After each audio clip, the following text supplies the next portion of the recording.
자, 우리 정부 발표로 앞으로 한일 관계가 더 얼어붙을 가능성이 커졌는데요. 1년이 다 되어가는 일본의 수출 규제 조치와 그동안의 해결 노력, 또 이번 상황이 앞으로 어떻게 전개될지 김동우 기자와 함께 짚어보겠습니다. 자, 김 기자, 그동안 일본이 요구했던 수출 규제 관련 문제들, 이것들은 해결이 좀 된 상황입니까? 네, 일본이 지난해 7월부터 반도체와 디스플레이 생산 핵심 소재인 포토레지스트와 불화수소 그리고 폴리이미드 등 3개 품목의 수출을 규제했는데요. 지난해 8월에는 고순도 불화수소의 한국 수출이 단 한 건도 이뤄지지 않기도 해서 비상이기도 했습니다. 이후 우리 기업들은 수입선 다변화와 재고 확보에 총력을 기울였고 결론적으로는 큰 생산 차질은 없는 상황입니다.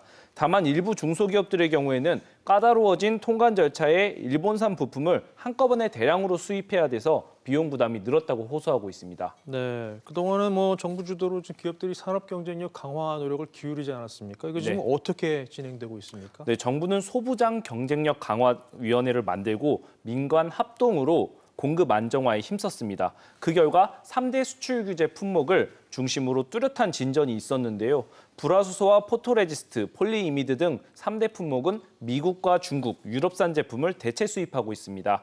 또 코오롱과 SKC, 솔브레인 등 국내 화학기업 자체 생산을 통해서 공급 안정화도 달성했습니다.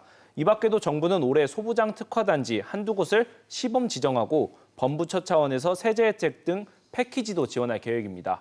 네. 자, 앞으로 이제 WTO로 가게 되면 어떻게 절차가 진행이 되는 건가요? 네, 우리 정부는 WTO에 우선 분쟁 해결 패널 설치를 요청하고 본격적인 절차에 들어갈 계획입니다. 다만 패널이 들어서고 심리가 다 끝날 때까지 통상적으로 15개월 정도 소요됩니다. 1심에 불복해서 2심까지 갈 경우에는 분쟁이 더 장기화될 수도 있습니다. 앞서 한일 수산물 분쟁의 경우에도 약 4년 정도가 소요됐습니다. 중요한 건 일본 정부가 이제 앞으로 어떻게 나오느냐인데요. 이번 WTO 제소로 한일 관계가 좀 악화되면서 제한적이나마 공급받던 이 전략 물자들을 완전 차단하거나 또 규제 품목을 확대할 가능성도 배제할 수는 없습니다. 때문에 지난번처럼 허를 찔리지 않도록 철저히 대비해야 될 것으로 보입니다. 네, 그렇군요. 네, 김 기자 잘 들었습니다.